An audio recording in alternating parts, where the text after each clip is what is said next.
Hello students. हम लोग class 12th NCERT biology book का चैप्टर 8 पढ़ रहे हैं जिसका नाम है मानव स्वास्थ्य तथा रोग। इस चैप्टर के ऑलरेडी 2 लेक्चर कंप्लीट हो चुके हैं। जिन बच्चों ने पहले के 2 लेक्चर को अटेंड नहीं किया है, पहले वो उन्हें जाकर अटेंड करेंगे, उनमें बताई गई चीज़ों को समझेंगे, उसके बाद ही इस लेक्चर पे वो आएंगे। क्लियर ना? चलिए, तो यहाँ पर जरा सा हम ध्यान देंगे कि इस चैप्टर को जैसे ही हमने शुरू किया, ठीक है, तो हमने सबसे पहले मानव का स्वास्थ्य यानी मानव स्वास्थ्य क्या होता है उस पर चर्चा किया। उसके बाद फिर हमने मानव रोग क्या होता है, रोग शब्द का मतलब क्या होता है, उस पर हमने चर्चा किया। ठीक है, मानव में सामान्यतः होने वाली जो बीमारियां हैं उस पर हमने बात किया। ठीक है, जस्ट लाइक अगर हम अकॉर्डिंग टू एनसीईआरटी बात करते हैं तो मानव में होने वाली जो सामान्य बीमारियां जिसके बारे में हमको थोड़े डिटेल में पढ़ने होंगे, ठीक है, वो कुछ इस तरीके से है। ठीक है, सबसे पहला डिजीज जो कि अकॉर्डिंग टू एनसीईआरटी थोड़ा विस्तृत रूप से हमें अध्ययन करना होगा, थोड़ा डिटेल में पढ़ना होगा, वो है टाइफाइड। सबसे पहले हम लोग जो है टाइफाइड को समझेंगे। टाइफाइड को समझने के बाद हम लोग जो है निमोनिया नाम के रोग को समझेंगे। ठीक है, इससे पहले के जो लेक्चर है उसमें हमने बहुत सारा चार्ट हमने प्रोवाइड किया है। उस चार्ट के अंदर आपको बहुत सारे मनुष्य में सामान्यतः होने वाली बीमारियों के नाम लिखे हुए हैं। वह बीमारी किस जीवाणु के कारण, किस विषाणु के कारण, किस कवक के कारण या फिर किस प्रोटोजोआ के कारण होता है, ये सारी चीजें उसके अंदर दे रखी है। ठीक है, तो आप जो है वो जो चार्ट है उसको अच्छी तरीके से याद कर लेंगे, तब जाकर आप एनसीईआरटी के कंटेंट को पढ़ना शुरू करेंगे। ठीक है, तो एनसीईआरटी में सबसे पहला डिजीज जो हम लोगों को डिटेल में पढ़ना है वो टाइफाइड है। नेक्स्ट जो है वो निमोनिया है। निमोनिया के बाद हम लोग पढ़ेंगे सामान्य जुकाम नाम की बीमारी को। सामान्य जुकाम नाम का बीमारी जब हम लोग समझ जाएंगे तब हम लोग रैबीज नाम के बीमारी को पढ़ेंगे। ठीक है, रैबीज जब समझ जाएंगे तब जाकर हम लोग मलेरिया को पढ़ेंगे, उसके बाद अमीबता को पढ़ेंगे, फाइलेरिया को पढ़ेंगे और फिर अंत में जाकर हम लोग दाद रोग पढ़ेंगे। ठीक है, मोस्ट कॉमनली हो सकता है कि इसमें हम क्या करें, एक आध रोग को और ऐड कर ले, जस्ट लाइक क्षय रोग जिसको हम ट्यूबरक्यूलोसिस या तपेदिक नाम से भी जानते हैं, वहां से भी क्वेश्चन पूछे जाते हैं। ठीक है, तो उसको भी हम एक्स्ट्रा पढ़ लेंगे एनसीईआरटी से थोड़ा सा आगे जाकर। क्लियर ना? तो सबसे पहले जो एनसीईआरटी का कंटेंट है उसको क्लियर करेंगे। तो आज के क्लास में बेसिकली हम लोग जो पढ़ेंगे वो पढ़ेंगे टाइफाइड के बारे में। ठीक है, थोड़ा सा डिटेल में पढ़ेंगे ताकि आपके बोर्ड में जो शॉर्ट क्वेश्चन हो वो भी आसानी से सोल्व हो जाए। जो एमसीक्यूज क्वेश्चन है, चाहे वो बोर्ड्स के अंदर हो चाहे वो नीट के अंदर हो, वो आसानी से सोल्व हो जाए। और इवन अगर लॉन्ग क्वेश्चन भी पूछता है इस टॉपिक से तो वो भी आसानी से आप सोल्व कर पाओ। ठीक है, तो अगर ये क्वेश्चन लॉन्ग में पूछा जाए टाइफाइड के बारे में, अगर आपसे लॉन्ग में पूछा जाए तो आपसे ये पूछा जा सकता है कि सर जी आप जो है ये जो टाइफाइड नाम का जो बीमारी है, ठीक है, टाइफाइड नाम का जो बीमारी है इसके बारे में वर्णन कीजिए। ठीक है, तो अगर आप काफी डिटेल में वर्णन करोगे तो ये काफी बड़ा हो जाएगा। ठीक है, तो जो हमारे काम की चीजें होंगी सिर्फ हम उसको ही डिस्कस करें तो कहीं ना कहीं 5 मार्क्स के आंसर मिल जाते हैं। क्लियर ना? तो हम देखेंगे, तो आपके बोर्ड्स के अंदर जो है क्वेश्चन कुछ इस तरीके से होने वाला है कि टाइफाइड रोग के बारे में वर्णन करें, explain about the disease typhoid. Clear ना? तो टाइफाइड रोग के बारे में इस तरीके से क्वेश्चन पूछे जाएंगे। क्लियर है? जब भी आप नोट्स बनाना शुरू करोगे तो इस क्वेश्चन से स्टार्ट करोगे, आप ऊपर लिख लोगे कि टाइफाइड रोग के बारे में वर्णन करें, explain about the disease typhoid. ठीक है, उसके बाद आप आंसर करना शुरू करेंगे। ठीक है, टाइफाइड रोग को हम लोग टाइफाइड फीवर भी कह लेते हैं, हम आगे डिस्कस करते हैं। चलिए, तो टाइफाइड को पढ़ना शुरू करते हैं। देखिए बउआ, जब आपने लेक्चर सेकंड अटेंड किया होगा तो ऑब्वियस सी बात है आपने टाइफाइड नाम का रोग सुना होगा, ठीक है। और टाइफाइड टाइफाइड नाम का जो रोग है वो जिस चार्ट में, जिस सारणी में लिखा होगा वो बैक्टीरियल डिजीज का सारणी होगा। मतलब ये जो, अगर हम ऐसा करते हैं यहाँ पर, अगर हम फोकस करवा दे आपको एक बार रिटर्न जाकर, क्या फोकस करवा दे कि सर जी इसमें कौन कौन सी बीमारियां हैं जो कि अकॉर्डिंग टू एनसीईआरटी डिटेल में पढ़नी है, और वो कौन कौन से कारकों के द्वारा, कौन कौन से जो है जीवाणु विषाणु वगैरह के द्वारा होते हैं, ठीक है। तो यहाँ पर शुरू का जो दो रोग दिया हुआ है, शुरू का जो दो रोग दिए हुए हैं, एक टाइफाइड और दूसरा क्या है, निमोनिया। ये दोनों जो है विषाणु जनित रोग है, सॉरी, ये दोनों जो है जीवाणु जनित रोग है, ठीक है। तो टाइफाइड और अगर हम निमोनिया की बात करते हैं तो ये दोनों किस प्रकार के रोग हो जाएंगे बउआ? तो सबसे पहली चीज है कि टाइफाइड भी और निमोनिया भी, ये दोनों जो है जीवाणु से होने वाले रोग हैं, यानी जीवाणु जनित रोग है, यानी बैक्टीरियल डिजीज है। क्लियर है? इसके बाद सामान्य जुकाम और रैबिस, सामान्य जुकाम और रैबिस, ये दोनों जो बीमारी है ये विषाणु के कारण होने वाली बीमारी है, ठीक है। यानी ये विषाणु जनित रोग है, वायरल डिजीज है। उसके बाद मलेरिया और अमीबियासिस की बात करें तो ये दोनों जो है प्रोटोजोआ से होने वाली बीमारी है, यानी प्रोटोजोआ जनित रोग है, ठीक है।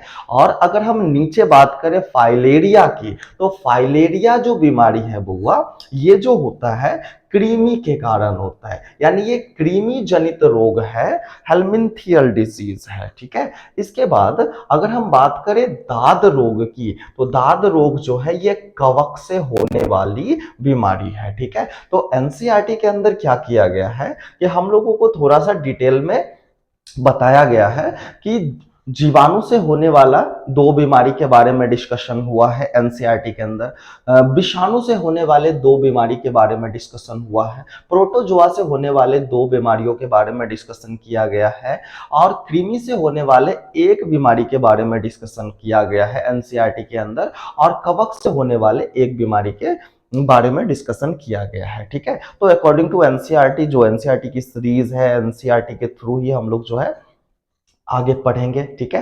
तो एनसीईआरटी में सबसे पहला रोग जो काफी डिटेल में पढ़ना है वो कौन सा है?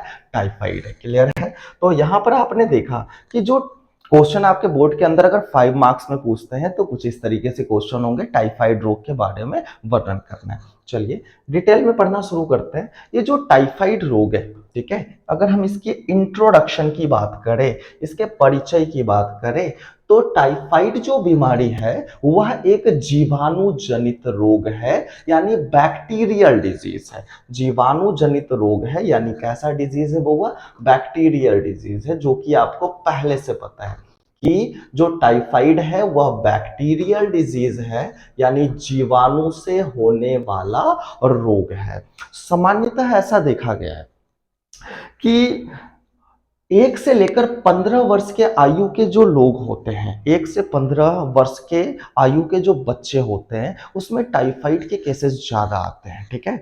उसके पीछे का वजह है कि 1 से 15 जो उम्र होती है वो कहीं ना कहीं ग्रोइंग एज होता है, और उस समय व्यक्ति का, आप कह सकते हो कि व्यक्ति काफी चंचल होता है, और वो अपने हाइजीन को लेकर ज्यादा कॉन्शियस नहीं होता, ठीक है। जस्ट लाइक अगर हम बात करें कि कोई बच्चा जो है बाहर खेल रहा है, ठीक है, और खेलते खेलते क्या हुआ कि वो घर में आया, घर में फल रखे हुए हैं, उन्होंने हाथ भी नहीं धोया और फल को उठाया, और फल को भी नहीं धोया और उसने खाना शुरू कर दिया, ठीक है। पानी कहीं भी घर पे रखा हुआ, उसको प्यास लगा, उसने नहीं देखा कि ये पानी स्वच्छ है या नहीं है, बस देखा कि पानी है, क्लियर नजर आ रही है, उसको पीना क्या कर दिया, शुरू कर दिया, ठीक है ना। भूख लगी, बच्चे घर आए और उन्होंने देखा कि भोजन जो रखा हुआ है, उन्होंने चेक नहीं किया कि वो भोजन ताजा है या फिर आप कह सकते हो वो भोजन गर्म है या नहीं है, भोजन बस दिखा और उसको खाना क्या कर दिए, शुरू कर दिए। तो वजह यही है कि जो 1 से 15 वर्ष के जो उम्र के जो बच्चे होते हैं ना, वो हेल्थ को लेकर ज़्यादा कॉन्शियस नहीं होते हैं, ठीक है?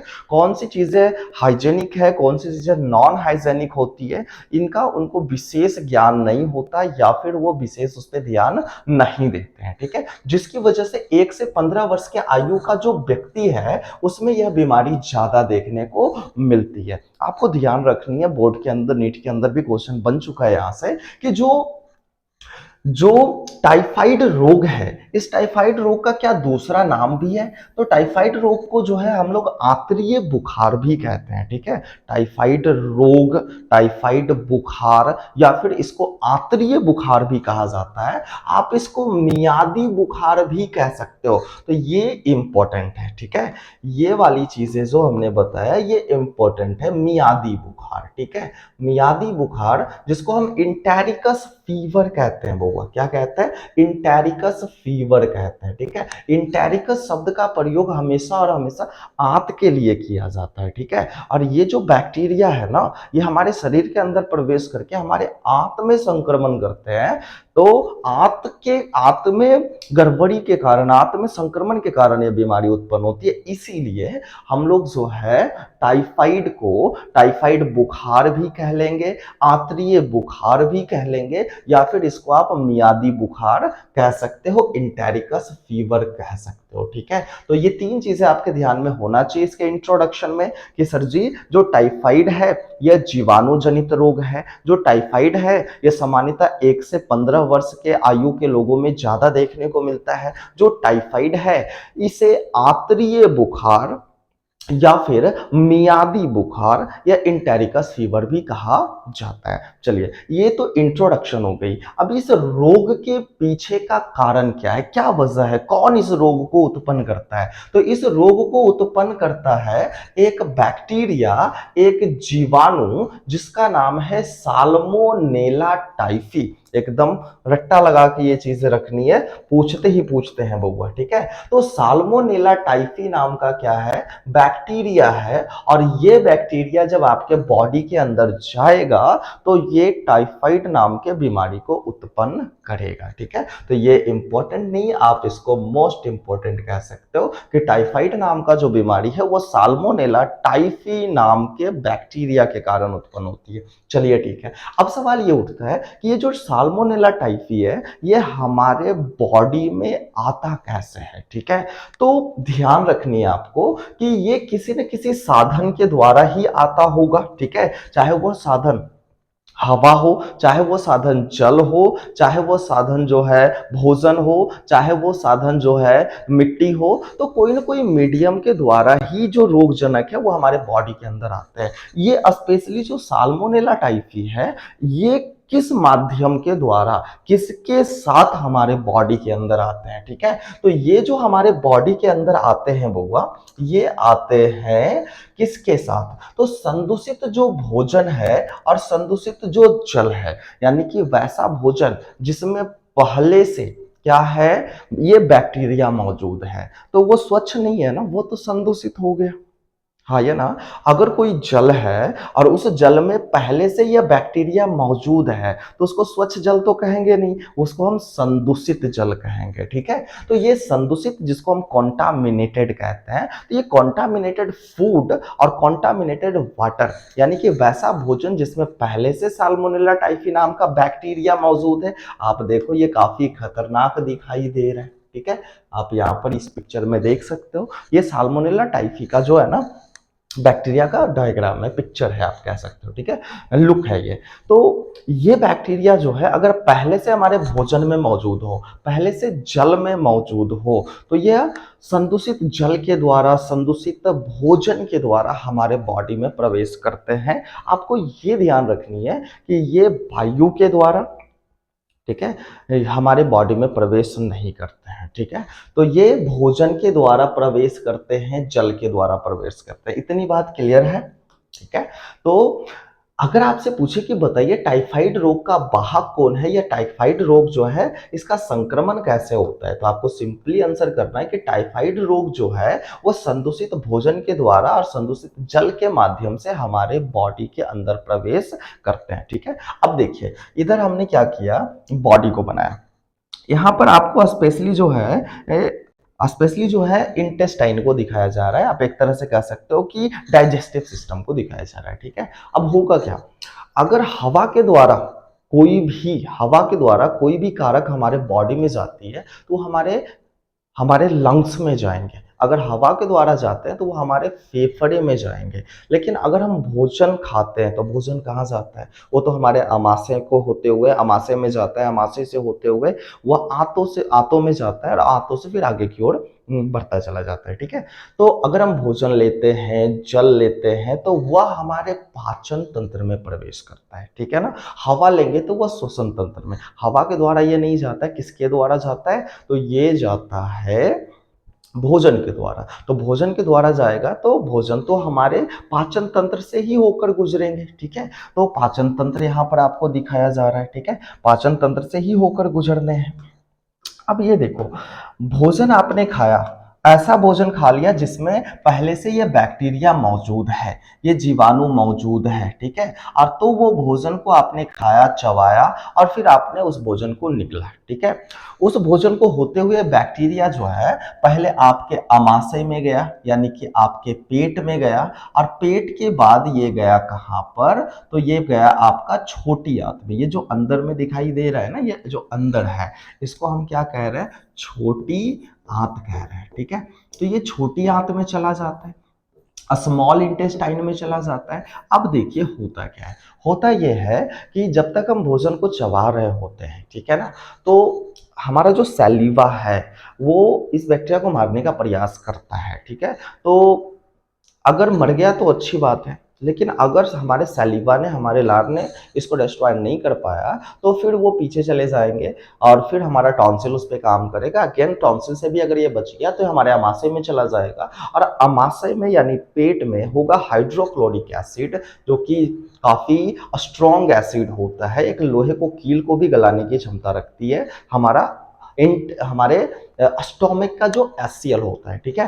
तो अगर ये अमाशय में गया और अमाशय का जो HCl है अगर इसको डिस्ट्रॉय कर दिया तो ये रोग हमको नहीं उत्पन्न, हमारे अंदर उत्पन्न नहीं करेगा, इससे हम ग्रसित नहीं होंगे। लेकिन ये अमाशय से भी बच गया, अमाशय का जो हाइड्रोक्लोरिक एसिड है उससे भी बच गया, और उससे बचते हुए ये पहुंच गया है कहां पर, हमारी छोटी आंत में। तो छोटी आंत में जो माध्यम होता है ना, जो पीएच होता है ना, वो क्षारीय होता है, और क्षारीय माध्यम में यह बैक्टीरिया काफी अच्छे से अपनी जनसंख्या बढ़ा सकता है, ठीक है। तो भोजन की सहायता से ये तो आगे बढ़ता गया, एक अच्छे माध्यम की तलाश में कि ऐसा कोई जगह मिले जहां पर हमको कोई परेशानी ना हो और हम अपनी जनसंख्या को बढ़ाए। तो इसको वो जो जगह प्रदान होगा, इसको जो उपयुक्त जगह प्रदान होगा हमारे बॉडी के अंदर, वो होगा हमारा छोटी आंत यानी स्मॉल इंटेस्टाइन, ठीक है।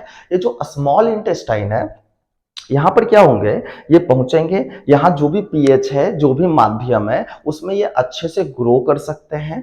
तो यहीं पे ये रुक जाएंगे, और हमारी जो स्मॉल इंटेस्टाइन यानी कि छोटी आंत की जो दीवार है, उस दीवार से चिपककर छोटी आंत की कोशिका को संक्रमित कर देंगे। हमारी छोटी आंत की जो कोशिका होगी, हमारी जो छोटी आंत की जो दीवार होगी, उससे वो चिपक जाएंगे, छोटी आंत की दीवार की कोशिका को नष्ट करके उससे भोजन प्राप्त करके ये अपनी जनसंख्या को बढ़ाते चले जाएंगे और बीमारी धीरे धीरे बढ़ती चली जाएगी, ठीक है। तो हमने क्या देखा, हमने ये देखा बुआ कि ये जो है भोजन के माध्यम से, जल के माध्यम से हमारे बॉडी के अंदर इंटर करता है, और उसके बाद इंटर करने के बाद सबसे पहले यह हमारी छोटी आंत को यानी स्मॉल इंटेस्टाइन को संक्रमित करता है। यह भी इंपॉर्टेंट है कि टाइफाइड का जो बैक्टीरिया है जब वो हमारे बॉडी के अंदर इंटर करता है तो कौन से अंग को सबसे पहले संक्रमित करता है, तो सबसे पहले यह हमारे स्मॉल इंटेस्टाइन को संक्रमित करता है। क्लियर है। अब देखो, स्मॉल इंटेस्टाइन में संक्रमण हुआ, ठीक है, और संक्रमण बढ़ता गया, ये अपनी जनसंख्या को बढ़ाता चला गया। इस बीमारी के लक्षण भी प्रतीत हुए, आपको बुखार वगैरह भी हुआ, सर दर्द भी हुआ, ठीक है, लेकिन आपने सही इलाज नहीं कराया, ठीक है। आप या तो इलाज कराए ही नहीं, या तो फिर अच्छे डॉक्टर से मिले ही नहीं। तो उस कंडीशन में क्या होने है कि बैक्टीरिया अपनी जनसंख्या को बढ़ाता जाएगा और इंटेस्टाइन की जो दीवार है उसमें छेद कर देगा। और आपको पता है इंटेस्टाइन की दीवार में छेद होता है तो वो सीधे ओपन होता है कहाँ पे? इंटेस्टाइन की दीवार से बहुत सारे रक्त नलिकाएं जुड़ी होती है जो भोजन के अवशोषण का काम करती है, ठीक है।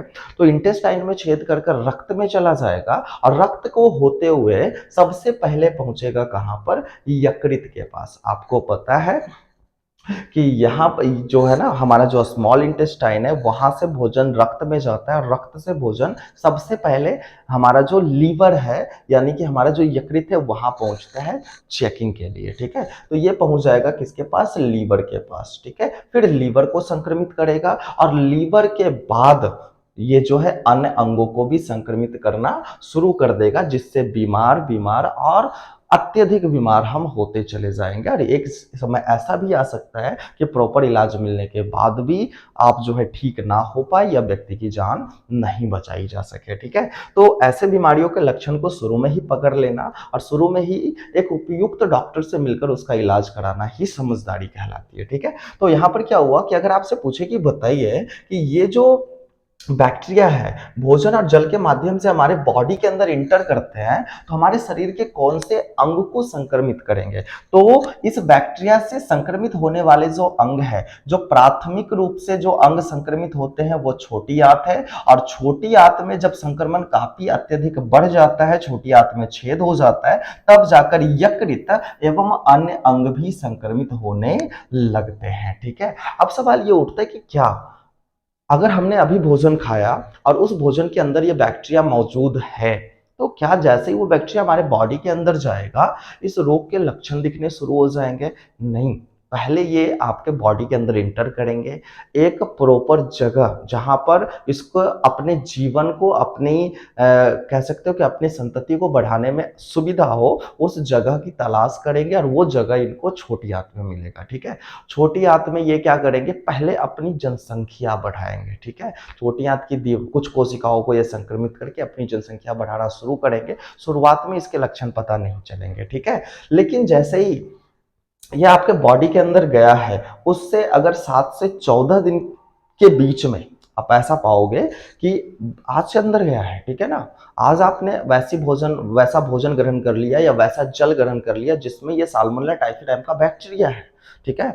इस बीमारी के जो लक्षण दिखने शुरू होंगे वो औसतन जो है 7 से 14 दिनों का टाइम लग जाता है, ठीक है। किसी व्यक्ति का अगर इम्यूनिटी सिस्टम काफी कमजोर है, रोग प्रतिरक्षा तंत्र काफी कमजोर है, तो वैसे व्यक्ति में ये औसतन 7 दिन में टाइफाइड के लक्षण दिखने शुरू हो जाते हैं, ठीक है। ये बैक्टीरिया जो है बैक्टीरिया के कारण जो है टाइफाइड बीमारी के लक्षण दिखने लग जाते हैं।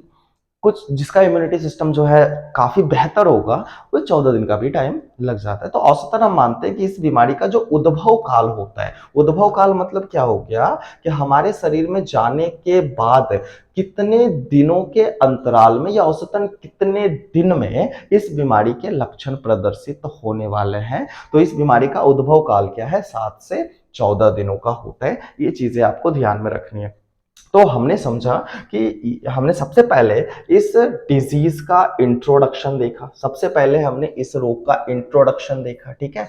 हमने समझा कि यह एक जीवाणु जनित रोग है, 1 से 15 वर्ष के आयु के लोगों में होता है। इसे आंतरिक बुखार और मियादी बुखार के नाम से भी जानते हैं, क्लियर है। इसका कारण हमने समझा कि जो मियादी बुखार है यानी टाइफाइड है, यह साल्मोनेला टाइफी नाम के बैक्टीरिया के कारण होता है, यानी यह बैक्टीरियल डिजीज है, जीवाणु जनित रोग है। फिर इसका वाहक हमने समझा कि ये किस माध्यम से कैसे हमारे बॉडी के अंदर जाता है, तो ये संदूषित भोजन और संदूषित जल, कॉन्टामिनेटेड फूड और वाटर के थ्रू जो है हमारे बॉडी के अंदर इंटर करता है। फिर हमने समझा कि अगर ये हमारे बॉडी के अंदर जाएगा तो कौन से अंग को संक्रमित करेगा, तो सबसे पहले ये संक्रमित करेगा छोटी आंत को, उसके बाद ये धीरे धीरे शरीर के अन्य अंगों को संक्रमित करना शुरू करेगा। क्या ये जैसे ही हमारे बॉडी के अंदर जाएगा इस बीमारी के लक्षण दिखने लगेंगे, हमको पता चल जाएगा कि टाइफाइड है? नहीं, आपको जो है कम से कम 7 से 14 दिनों का टाइम लगेगा, ठीक है। 7 से 14 दिन के अंतराल में जो है इस बीमारी के लक्षण दिखेंगे,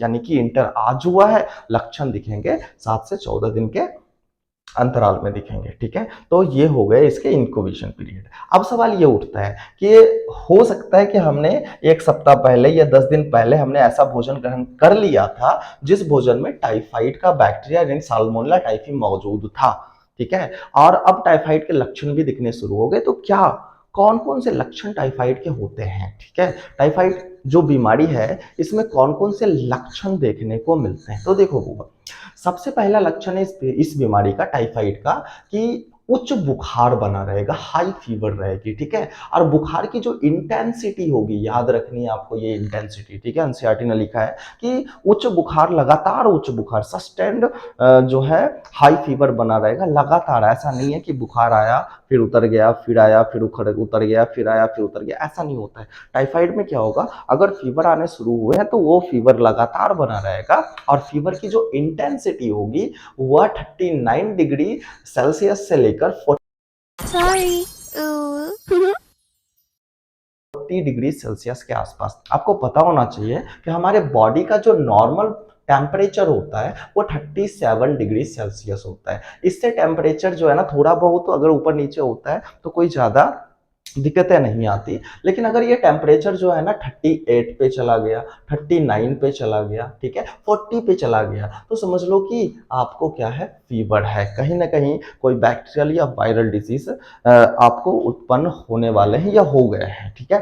तो लगातार बुखार बना रहना, 39 से 40 डिग्री सेल्सियस बॉडी का तापमान बना रहना इस बीमारी के सबसे पहला लक्षण होते हैं, ठीक है।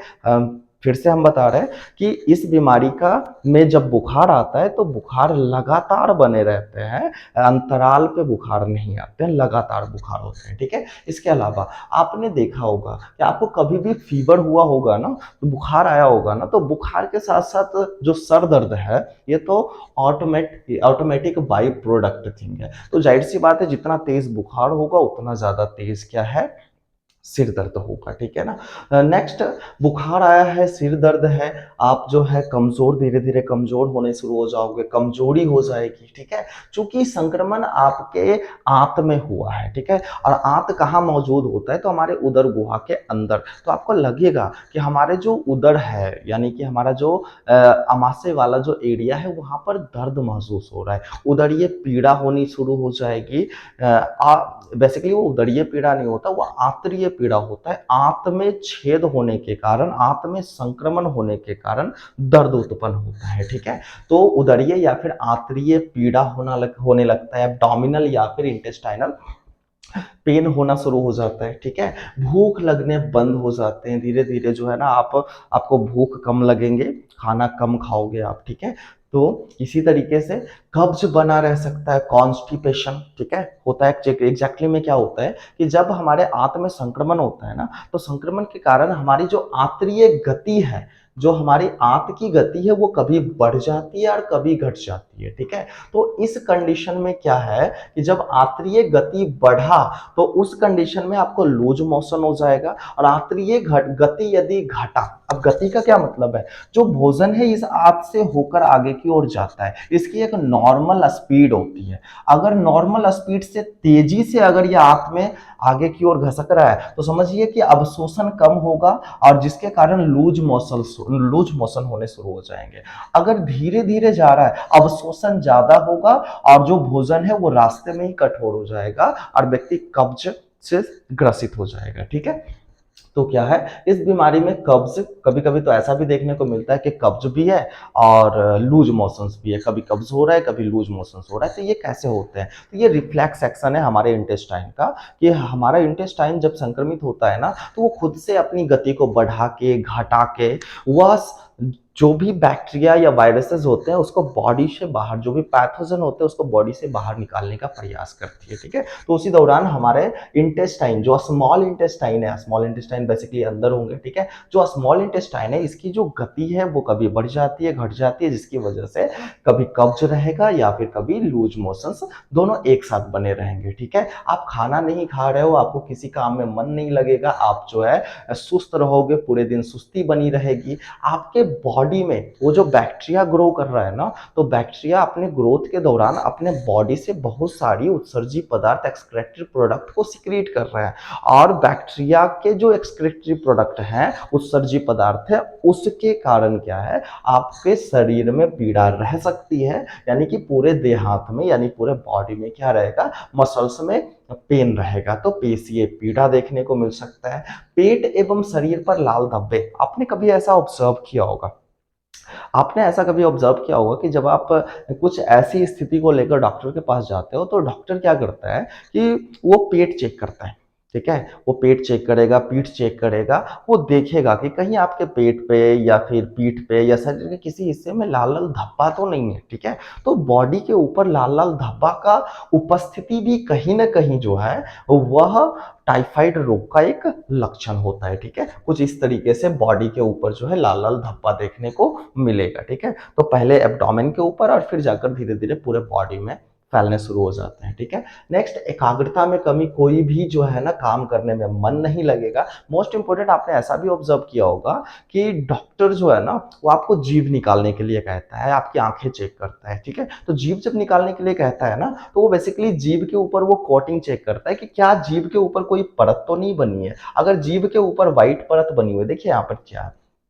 कि अगर जीभ के ऊपर कोई भी कोटिंग नहीं है, कोई भी परत नहीं है, मतलब आप हेल्दी हो, ठीक है। इसका कलर जो है ना लाइट पिंक होगा। अगर येलो कोटिंग है, जीभ के ऊपर पीला पीला सा जो है ना कह सकते हो परत जम रहा है, तो कहीं ना कहीं जो है पाचन तंत्र से जुड़ी हुई कोई ना कोई बीमारी है, ठीक है। अगर जीभ के ऊपर जो है सफेद कोटिंग जम रहा है, सफेद परत बन रही है, तो कहीं ना कोई जो जीवाणु है वो आपके बॉडी के अंदर संक्रमण कर चुका है, कोई पैथोजन आपके बॉडी के अंदर संक्रमण कर चुका है और उसके कारण ये जो है कोटिंग देखने को मिल रही है, ठीक है। तो इस तरीके से एकाग्रता में कमी आएगी, जीभ पर जो है सफेद परत देखने को मिलेगा।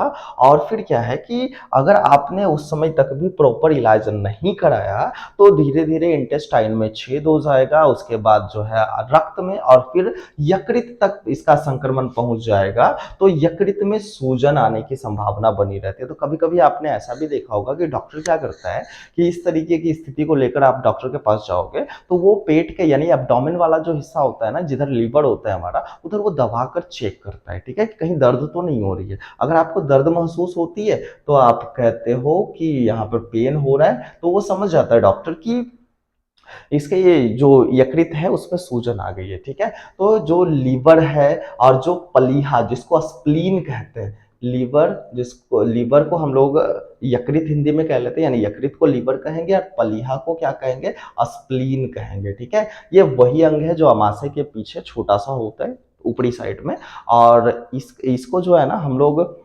ग्रेवयार्ड ऑफ डब्ल्यूबीसी भी कहते हैं, जहां पर डब्ल्यूबीसी का पतन होता है, जब आरबीसी, ग्रेवयार्ड ऑफ आरबीसी कहते हैं, जहां पर आरबीसी का पतन होता है। आरबीसी की उम्र जब 120 दिनों की हो जाती है ना, तब जाकर वो पलीहा में ही डिस्ट्रॉय होता है। तो इस बीमारी में क्या देखने को मिलता है कि जो लीवर है और जो पलीहा है उसका साइज क्या हो जाता है, बढ़ जाता है। तो अगर ये कुछ सिम्टम्स डॉक्टर ने नोटिस किया, ठीक है, ये सिम्टम्स डॉक्टर ने नोटिस किया, तो क्या आपका इलाज तुरंत हो जाएगा? नहीं, डॉक्टर तुरंत इलाज नहीं करेगा। पहले वो कंफर्म होना चाहेगा कि हम जो अनुमान लगा रहे हैं या फिर जो भी लक्षण दिखाई दे रहे हैं, क्या ये टाइफाइड के ही हैं या नहीं। हो सकता है कि कोई दूसरा बैक्टीरिया है जो टाइफाइड जैसे लक्षण को दिखा रहा हो। जस्ट लाइक कोरोना वाले केसेस में क्या हुआ था कि हम लोग नॉर्मल जो कॉमन कोल्ड होता है, ठीक है, जो रिनो वायरसेस होते हैं, ठीक है, वो अगर हमारे नॉस्ट्रिल को संक्रमित कर दे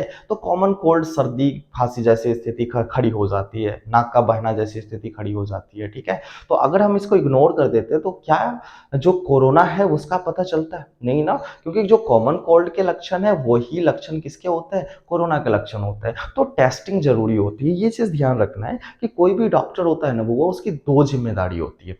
पहली जिम्मेदारी ये होती है कि रोगों का इलाज करनी है, ठीक है ना, जो रोग है उसका प्रॉपर इलाज करनी है, और दूसरी नए रोगों का पता लगाना है। तो नए रोग का पता, प्रॉपर इलाज तभी संभव है जब हम कंफर्म हो कि हाँ यही बैक्टीरिया बॉडी के अंदर है, ठीक है। और नए रोगों का पता तभी लग पाएगा जब रोग के लक्षण प्रतीत होने पर आपकी ब्लड टेस्टिंग होगी, आपकी स्टूल टेस्टिंग होगी और उसमें बैक्टीरिया मिलेगा और कंफर्म पता चला कि ये टाइफाइड है तो टाइफाइड का इलाज चलेगा। अगर पता चला नहीं कोई दूसरा बैक्टीरिया है जो टाइफाइड जैसे लक्षण को प्रदर्शित कर रहा है, तो कहीं ना कहीं एक नए बैक्टीरिया की खोज हो जाएगी, एक नए बीमारी की खोज हो जाएगी। ठीक है, तो इस तरीके से क्या है कि इस बीमारी के लक्षण हमने समझा कि कौन कौन से लक्षण इस बीमारी में देखने को मिल जाते हैं। ठीक है, तो इस बीमारी में क्या हमने देखा कि सबसे पहले लगातार बुखार बना रहेगा।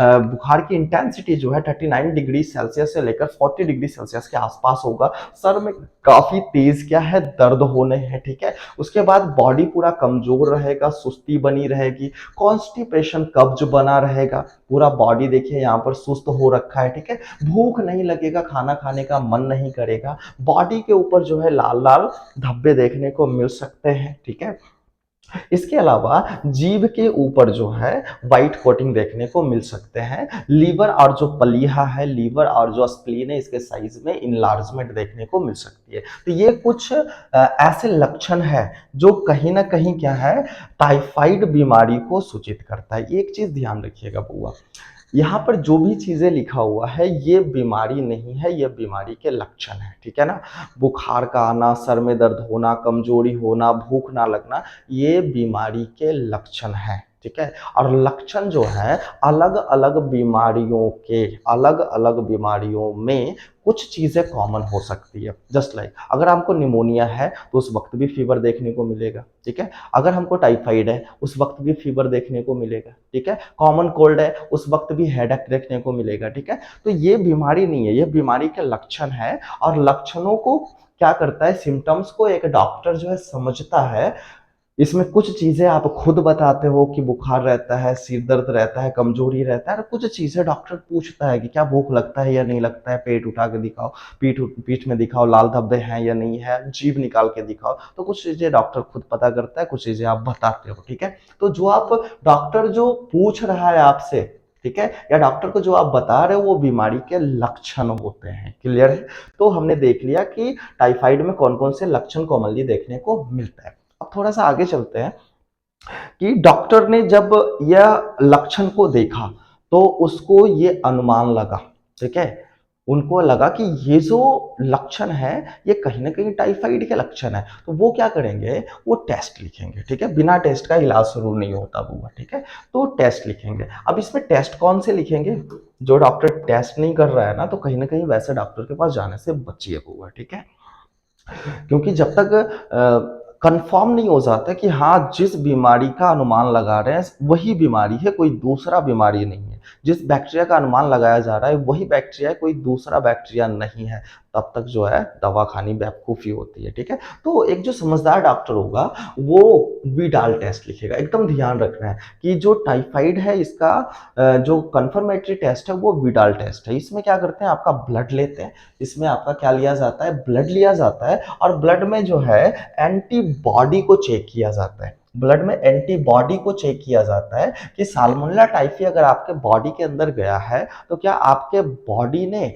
साल्मोनेला टाइफी को मारने के लिए एंटीबॉडी को बनाया है या नहीं बनाया है। ठीक है, तो साल्मोनेला टाइफी को मारने के लिए क्या होगा कि एंटीबॉडी अगर आपके बॉडी के अंदर बना हुआ होगा तो ये तो एंटीबॉडी से ही समझ जाएगा डॉक्टर कि एंटीबॉडी बॉडी के अंदर साल्मोनेला टाइफी के अगेंस्ट बना है, तो ऑब्वियस सी बात है साल्मोनेला टाइफी इनके बॉडी के अंदर है। इसके अलावा मल परीक्षण यानी स्टूल टेस्ट भी लिख सकते हैं, यानी कि जो मल है उसका चेकिंग करके चेक कर देखेंगे कि उसके अंदर जो है कौन सा बैक्टीरिया मौजूद है। मूत्र परीक्षण यूरिन टेस्ट भी लिखेंगे जिससे पता चलेगा कि संक्रमण कितना ज्यादा बढ़ चुका है। ठीक है, तो इस तरीके से ये कुछ टेस्ट हैं जो डॉक्टर लिखते हैं। मोस्ट इंपोर्टेंट आपके बोर्ड्स में और नीट के अंदर जो क्वेश्चन पूछे जाएंगे वो होगा कौन सा टेस्ट, विडाल टेस्ट। ये आपको ध्यान रखनी है कि विडाल टेस्ट जो है यानी जो विडाल परीक्षण है इस परीक्षण का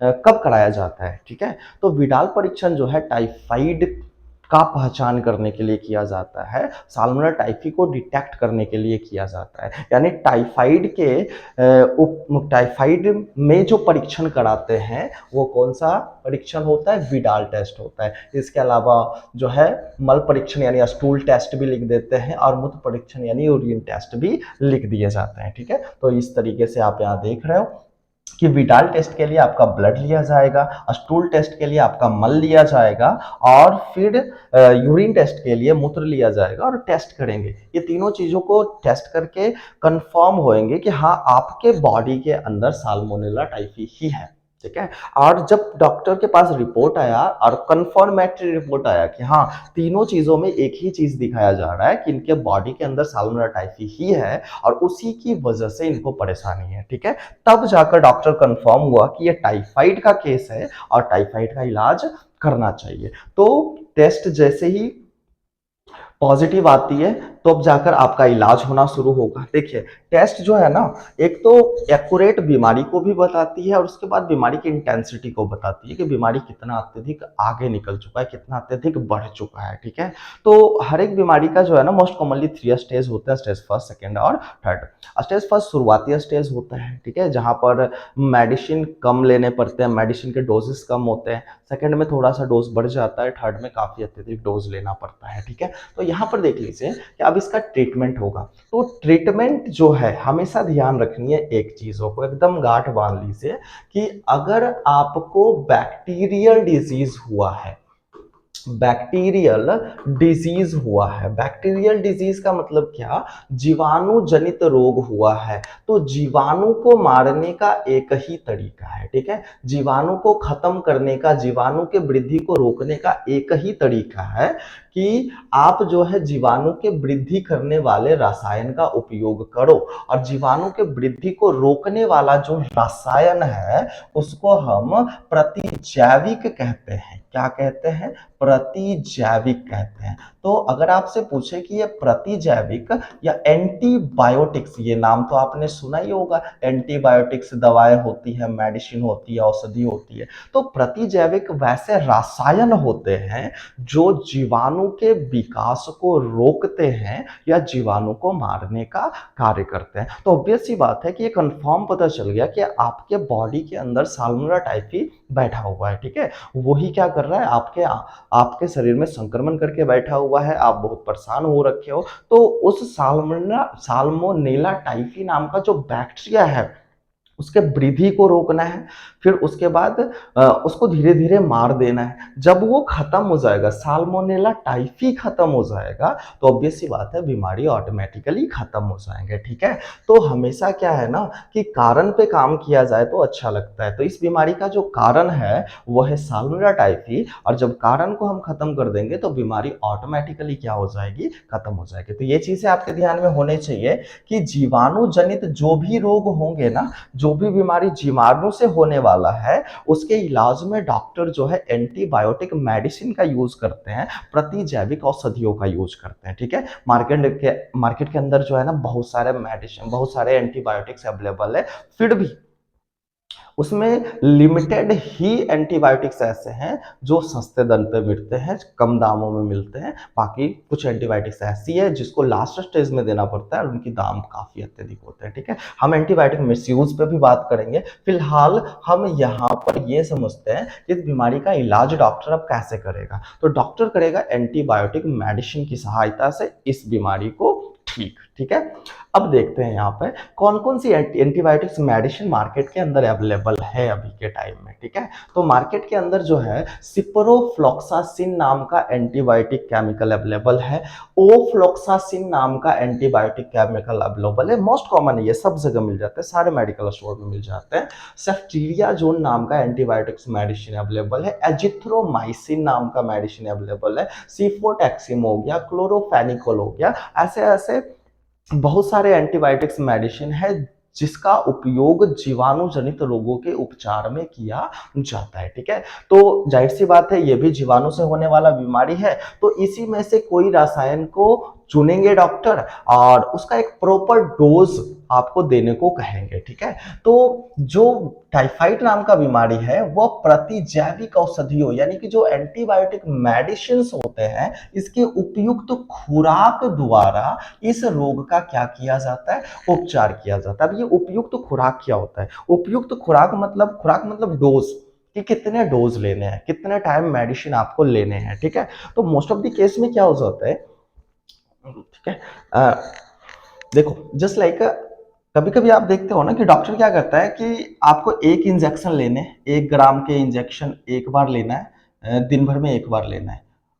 सेम बीमारी का अगर कोई दूसरा मरीज है तो हो सकता है कि डॉक्टर उसको क्या कहे कि 2 बार लेना है, और कभी कभी तो 3 बार भी कह दिया जाता है। मोस्ट आप कह सकते हो कि एडवर्स कंडीशन में अगर बीमारी जो है ना काफी अत्यधिक सीवियर हो गया, काफी अत्यधिक बढ़ गया है, तो उस कंडीशन में 3 टाइम्स भी एंटीबायोटिक मेडिसिन का यूज कर लेते हैं। तो कितने टाइम दवा लेनी है, ठीक है, ये डिपेंड करता है कि जो बीमारी है वो कितनी बड़ी हो चुकी है, ठीक है। जितना अगर शुरुआती स्टेज में जाते हो तो एक खुराक एनफ होता है ईच डे, ठीक है। लेकिन अगर आप जो है इस लाइक ऐसे होता है ना कि आपको कोई एंटीबायोटिक मेडिसिन दे दिया गया और आपसे बोला जाएगा कि दिन में एक बार लेनी है, 5 दिन तक लेनी है, ठीक है, या फिर दिन में 2 बार लेनी है, आपको जो है 7 दिन तक लेनी है, या फिर इंजेक्शन लिख दिया गया कि दिन में एक बार लेनी है, आपको 14 दिन तक लगातार लेनी है, ठीक है। तो ये डिसाइड कैसे होता है कि आपको 2 बार लेनी है, एक बार लेनी है, या 10 दिन लेनी है, 7 दिन लेनी है, 14 दिन, तो ये डिपेंड करता है कि बीमारी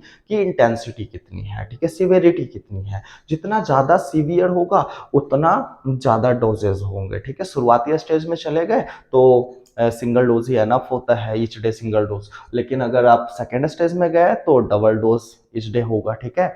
हो सकता है अगर आप लास्ट स्टेज में गए हो तो 3 डोज भी लग सकते हैं पर डे, 7 दिन के लिए, 14 दिन के लिए, मिनिमम 3 डेज का एंटीबायोटिक का डोज होता है, ये कम से कम 3 डेज का, ठीक है। अगर बीमारी शुरुआत में ही आप चले गए कि बुखार हल्का सा भी आया और आप पहुंच गए तो उस वक्त आपने इलाज करा लिया तो कम कम खर्च में और शरीर को बिना कम नुकसान हुए इस बीमारी का क्या हो जाएगा, इलाज हो जाएगा, ठीक है।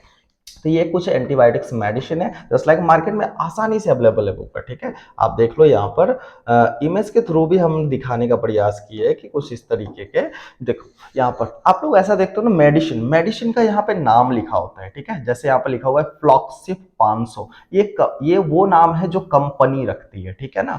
और इसके ऊपर लिखा हुआ है सिप्रोफ्लॉक्सासिन, ठीक है। तो सिप्रोफ्लॉक्सासिन वो इस दवा में जो रसायन है उसका नाम है, ठीक है। तो अलग अलग कंपनी जो है वो अलग अलग नाम से दवा आपके सामने रख सकती है, सेम कॉम्पोजिशन के मेडिसिन को, ठीक है। तो जो दवा काम करेगी, जो काम की चीजें लिखी होगी वो नाम के ऊपर सिप्रोफ्लॉक्सासिन, यानी सिप्रोफ्लॉक्सासिन एंटीबायोटिक मेडिसिन है जिसका उपयोग बैक्टीरियल डिजीज के इलाज में किया जाता है। इसके अलावा ओफ्लॉक्सासिन नाम के भी टैबलेट अवेलेबल हैं, सिफ्टीरिया जो नाम के इंजेक्शन अवेलेबल हैं, ठीक है। क्लोरोफेनिकोल नाम का जो है एंटीबैक्टीरियल, यहाँ पर देखो साफ सुथरे में लिखा हुआ है, एंटीबैक्टीरियल कैप्सूल अवेलेबल है। सीफोटैक्सिन नाम के जो है एंटीबायोटिक्स इंजेक्शन अवेलेबल है। एजिथ्रोमाइसिन मोस्ट कॉमन यूज होता है अगर हम अपने क्षेत्र की बात करें, एजिथ्रोमाइसिन हो गया या फिर आप कह लो सिप्रोफ्लॉक्सासिन को मोस्ट कॉमनली यूज होने वाला जो है एंटीबायोटिक्स मेडिसिन होता है, ठीक है। तो एजिथ्रोमाइसिन वगैरह, तो इसमें से कोई भी एक को क्या करेंगे, वो सेलेक्ट करेंगे, सिलेक्शन किस आधार पे होगा कि बीमारी कितनी बड़ी है, ठीक है।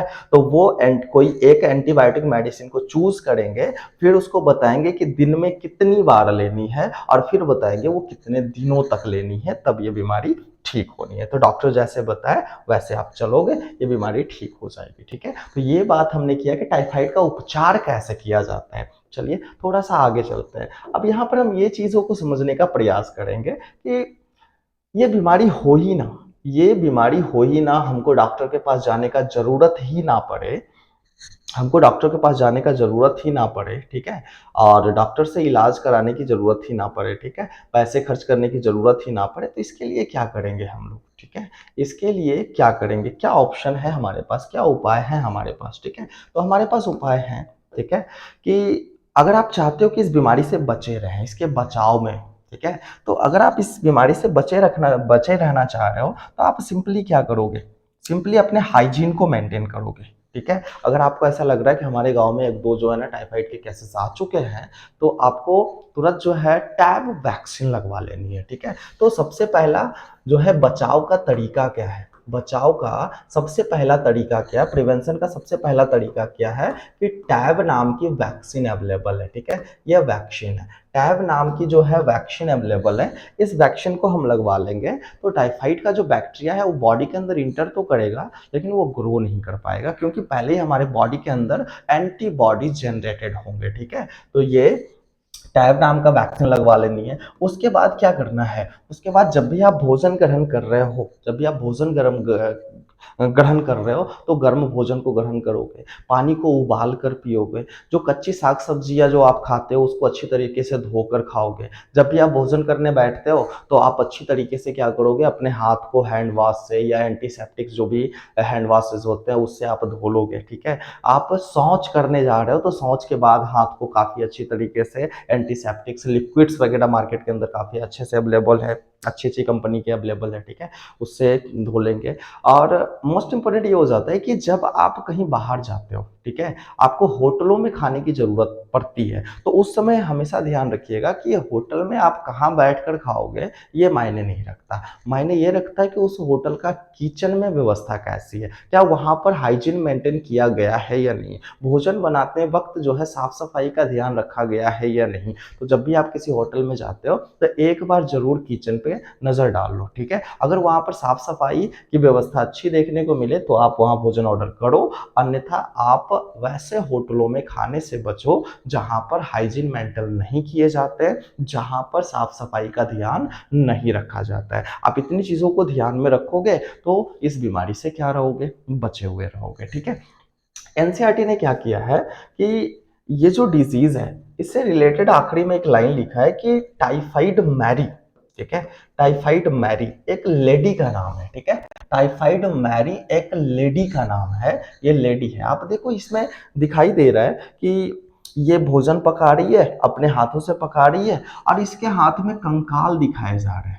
ठीक है। यानी इनके द्वारा जो भोजन बनाया जा रहा है वो कहीं ना कहीं खाने के बाद व्यक्ति जो है वो रोग ग्रसित हो जाता है, इसीलिए इस तरह के डायग्राम जो है प्रदर्शित किए गए। एक्चुअली में इनका जो नाम है वो मैरी मैलोन नाम है। ठीक है। ये अमेरिका में एक कुक का काम करते थे, अमेरिका में घरों में जाकर ये भोजन बनाते थे। ठीक है। हुआ एक्चुअली में क्या कि ये अपने हाइजीन को अच्छे से मेंटेन नहीं रखे, ये इनको जो है टाइफाइड होगा, टाइफाइड के बैक्टीरिया इनके बॉडी के अंदर होंगे और इन्होंने साफ सफाई का ज़्यादा ख्याल नहीं रखा, जिसकी वजह से क्या होता था कि जिस भी घर में ये काम करने जाते थे उस घर में किसी न किसी व्यक्ति को टाइफाइड जो है उत्पन्न हो ही जाता था, टाइफाइड के केसेस आ ही जाते थे। तो ऐसा कहा जा रहा है कि इनका जो जन्म है वो अमेरिका के अंदर हुआ, ये कुक का काम करते थे और ऐसा देखा गया कि इनके हाथों के द्वारा 51 से लेकर 122 लोग जो है टाइफाइड फीवर से ग्रसित हुए, जिसमें से 3 का तो कंफर्म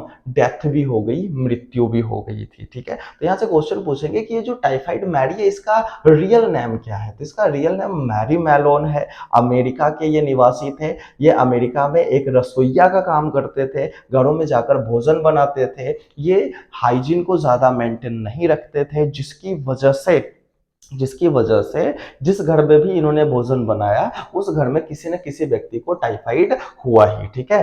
तो जैसे ही टाइफाइड होता था तो इनको जो है भगा दिया जाता था, फिर ये दूसरे घर में काम करने जाते थे, वहां भी टाइफाइड हो जाता था। तो इनके हाथों से 51 से लेकर 122 लोग जो है इस बीमारी से ग्रसित हुए, जिसमें से 3 की कंफर्म क्या हो गई, डेथ हो गई थी। ठीक है। इनका जो जन्म हुआ था 23 सितंबर 1869 में इनका जन्म हुआ था। ठीक है।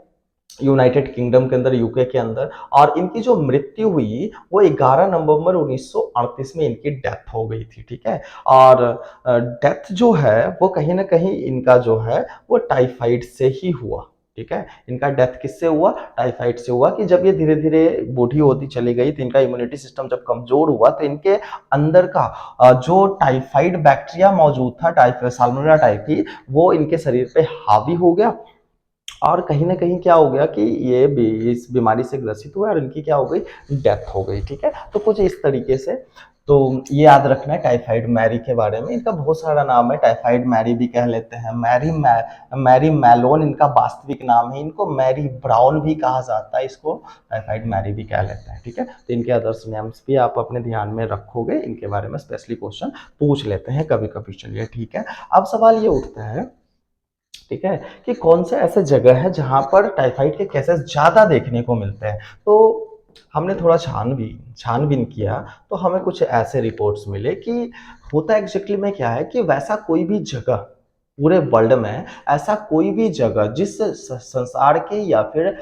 वर्ल्ड के किसी भी जगह पर जहां पर जल और भोजन, ठीक है, अनसेफ है और वहां पर नालियों की व्यवस्था अच्छी नहीं है, उस जगह पर ज्यादा टाइफाइड के केसेस देखने को मिलते हैं। जस्ट लाइक जो साउथ एशिया वाला भाग है, जस्ट लाइक जो पाकिस्तान का एरिया है, जस्ट लाइक जो इंडिया का एरिया है और बांग्लादेश है, इसमें जो है जो फूड और वाटर जो है ये अनसेफ यहाँ पे माना जाता है। यहाँ पर सैनिटाइजेशन यानी कि आप कह सकते हो सॉरी, जल निकासी की व्यवस्था अच्छी नहीं है। तो टाइफाइड के मोस्ट ऑफ दी जो केसेस आते हैं वो साउथ एशिया से आते हैं। साउथ एशिया के कौन से जगह से? तो पाकिस्तान से, इंडिया से और बांग्लादेश में ये ज्यादा केसेस देखने को मिलते हैं। मोस्ट ऑफ द केस में ये जो बीमारी लोगों को लगने शुरू करते हैं, बीमारी ज्यादा प्रभावित जो लोगों को करते हैं वो मई और अक्टूबर के महीने में करते हैं। ठीक है, तो इस बीच में जो है इंटेरिकस जो फीवर है, इंटेरिक जो फीवर है, ये इसका जो नंबर है, इसके पेशेंट का नंबर काफी हाई देखने को मिलता है। ठीक है, तो एशिया हो गया, अफ्रीका हो गया, लैटिन अमेरिका हो गया, ये सारा जो जगह है यहाँ पर भी जो है टाइफाइड के केसेस देखने को मिलते हैं। लेकिन सबसे अधिक केसेस जो आते हैं, 80% जो केसेस है वो Bangladesh, China, India, Indonesia, Laos, Nepal, Pakistan और वियतनाम से देखने को मिलते हैं। और ऐसा डेटा कहता है कि हर साल 11 से लेकर 21 मिलियन लोग जो है इस बीमारी से ग्रसित होते हैं। 11 से 21 मिलियन लोग इस बीमारी से ग्रसित होते हैं। 1 मिलियन इक्वल टू 10 लाख होता है। 1 मिलियन इक्वल टू कितना होता है वो? 10 लाख होता है। तो 11 से 21 मिलियन पूरे संसार में इस बीमारी से लोग ग्रसित होते हैं, जिसमें से कहीं ना कहीं 2 लाख व्यक्ति की क्या हो जाती है? हर साल औसतन मृत्यु हो जाती है। तो ये बीमारी काफी खतरनाक बीमारी है और इससे बचे रहना चाहिए। ठीक है, तो ये था टाइफाइड। जैसे ही शुरुआती लक्षण दिखे डॉक्टर से मिलिए, अच्छे डॉक्टर से विजिट करिए और प्रॉपर एंटीबायोटिक का डोज मिले, ये बीमारी क्या हो जाती है? ठीक हो जाती है। तो आज के क्लास में हमने टाइफाइड को समझा। ठीक है, अगले क्लास में हम दूसरे डिजीज की, नेक्स्ट डिजीज की बात करेंगे, दैट इज निमोनिया। तब तक के लिए आप पढ़ते रहिए, एनसीईआरटी को रिवाइज करते रहिए, कोई दिक्कत रहे तो आप पूछ सकते हैं। ठीक है।